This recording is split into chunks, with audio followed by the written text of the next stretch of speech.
La promenade est belle, fort belle, le beau jour, fort beau. Quelle nouvelle! Le petit chat est mort. Ah, euh, oh, c'est dommage. Mais quoi? Nous sommes tous mortels, et chacun est pour soi. Lorsque j'étais au champ, n'a-t-il point fait de pluie?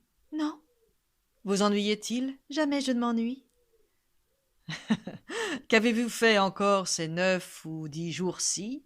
6 chemises, je pense, et 6 coiffes aussi. Ah, ah, ah, ah. Le monde, chère Agnès, est une étrange chose. Voyez la médisance et comme chacun cause.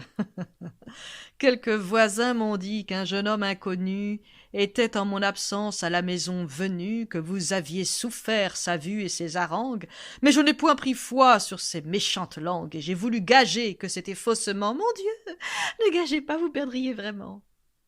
Quoi? C'est la vérité qu'un homme. Chose sûre, il n'a presque bougé de chez nous, je vous jure. Cet aveu qu'elle fait avec sincérité me marque pour le moins son ingénuité. Mais il me semble, Agnès, si ma mémoire est bonne, que j'avais défendu que vous vissiez personne. Oui, mais quand je l'ai vu, vous ignoriez pourquoi. Et vous en auriez fait sans doute autant que moi. Peut-être. Mais enfin, contez-moi cette histoire. Elle est fort étonnante et difficile à croire. J'étais sur le balcon à travailler au frais, lorsque je vis passer sous les arbres d'auprès un jeune homme bien fait, qui, rencontrant ma vue, d'une humble révérence aussitôt me salue. Moi, pour ne point manquer à la civilité, je fis la révérence aussi de mon côté. Soudain il me refait une autre révérence. Moi j'en refais de même une autre en diligence, et lui d'une troisième aussitôt repartant, d'une troisième aussi j'y repars à l'instant. Il passe, vient, repasse, et toujours de plus belle me fait à chaque fois révérence nouvelle. Et moi, qui tous ses tours fixement regardais, nouvelle révérence aussi je lui rendais, tant que si sur ce point la nuit ne fût venue, toujours comme cela je me serais tenue, ne voulant point céder et recevoir l'ennui qu'il me pût estimer d'être moins civil que lui. Fort bien. Le lendemain, étant sur notre porte, une vieille m'aborde en parlant de la sorte.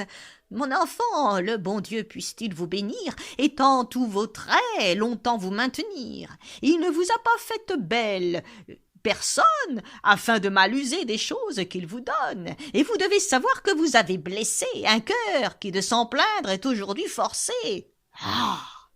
Suppôt de Satan, exécrable damné. Moi, j'ai blessé quelqu'un? Fis-je tout étonnée. Oui, dit-elle, blessé, mais blessé tout de bon, et c'est l'homme qui hier vous vîtes du balcon. Hélas! Qui pourrait, dis-je, en avoir été cause? Sur lui, sans y penser, fis-je choir quelque chose? Non, dit-elle, vos yeux ont fait ce coup fatal, et c'est de leur regard qu'est venu tout son mal. Et mon Dieu, ma surprise est, fis-je, sans seconde. Mes yeux ont-ils du mal pour en donner au monde? Oui, fit-elle, vos yeux, pour causer le trépas. Ma fille ont un venin que vous ne savez pas. En un mot, il languit le pauvre misérable, et s'il faut, poursuivit la vieille charitable, que votre cruauté lui refuse un secours, c'est un homme à porter en terre dans 2 jours. Mon Dieu, j'en aurais, dis-je, une douleur bien grande. Et pour le secourir, qu'est-ce qu'il me demande? Mon enfant, me dit-elle, il ne veut obtenir que le bien de vous voir et vous entretenir. Vos yeux peuvent de seuls empêcher sa ruine, et du mal qu'ils ont fait être la médecine. Hélas, volontiers, dis-je, et puisqu'il est ainsi, il peut, tant qu'il voudra, me venir voir ici. Oh! Oh, sorcière maudite, empoisonneuse d'âme, puisse l'enfer payer tes charitables trames. Voilà comme il me vit et reçut guérison. Vous-même, à votre avis, n'ai-je pas eu raison? Et pouvais-je après tout avoir la conscience de laisser mourir faute d'une assistance, moi qui compatis tant aux gens qu'on fait souffrir, et ne puis sans pleurer voir un poulet mourir? Tout cela n'est parti que d'une âme innocente, et j'en dois accuser mon absence imprudente, qui sans guide a laissé cette bonté de mœurs exposée aux aguets des rusés séducteurs. Je crains que le pendard, dans ses vœux téméraires, un peu plus fort que je, n'ait poussé les affaires. Qu'avez-vous, vous grondez, ce me semble un petit. Est-ce mal fait ce que je vous ai dit? Non. Mais de cette vue, apprenez-moi les suites.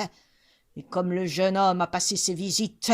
Hélas, si vous saviez comme il était ravi, comme il perdit son mal sitôt que je le vis. Le présent qu'il m'a fait d'une belle cassette, et l'argent qu'en ont eu notre Alain et Georgette, vous l'aimeriez sans doute et diriez comme nous. Oui, mais que faisait-il étant seul avec vous?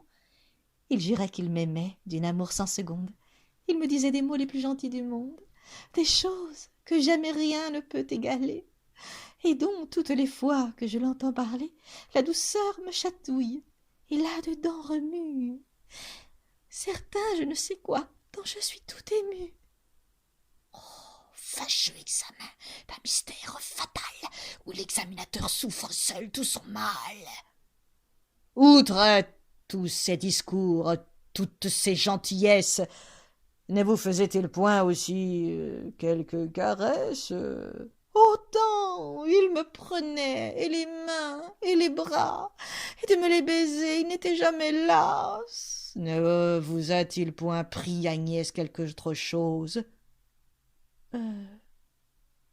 Ouf. Ah, il m'a Quoi? pris Et le... plaît-il? Je n'ose. Et vous vous fâcherez peut-être contre moi. Non. Si fait. Mon Dieu, non. Jurez donc votre foi. Ma foi, soit. Il m'a pris. Vous serez en colère. Non. Si. Non, non, non, non. Diantre. Que de mystère. Qu'est-ce qu'il vous a pris? Il...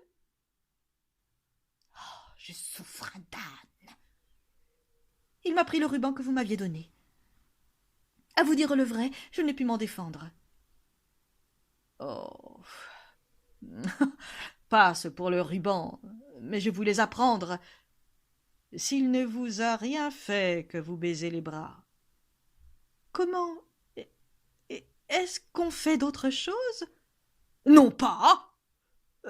Mais pour guérir du mal qu'il dit qu'il le possède, n'a-t-il point exigé de vous d'autres remèdes? Non. Vous pouvez juger, s'il en eût demandé, que pour le secourir, j'aurais tout accordé.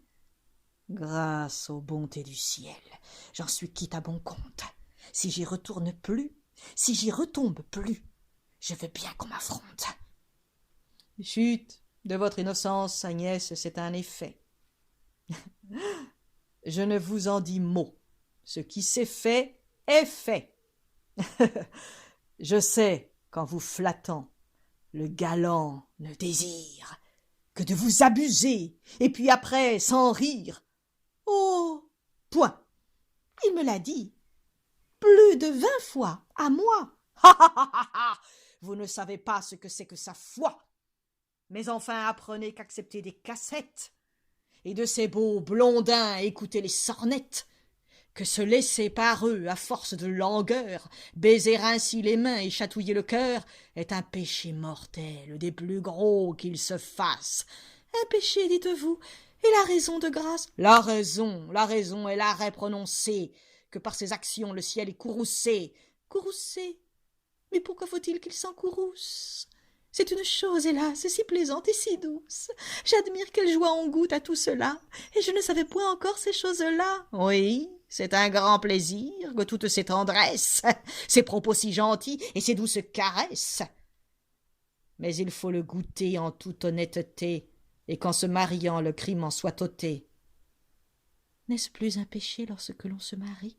Non. Mariez-moi donc promptement, je vous prie. Si vous le souhaitez, je le souhaite aussi. Et pour vous marier, on me revoit ici. Est-il possible? Oui. Que vous me ferez aise? Oui. Et je ne doute point que l'hymen ne vous plaise. Vous nous voulez, nous deux? Rien de plus assuré. Que si cela se fait, je vous caresserai. Et la chose sera de ma part réciproque. Je ne reconnais point pour moi quand on se moque. Parlez-vous tout de bon? Oui, vous le pourrez voir. Nous serons mariés. Oui, Mais quand? dès ce soir. Dès ce soir.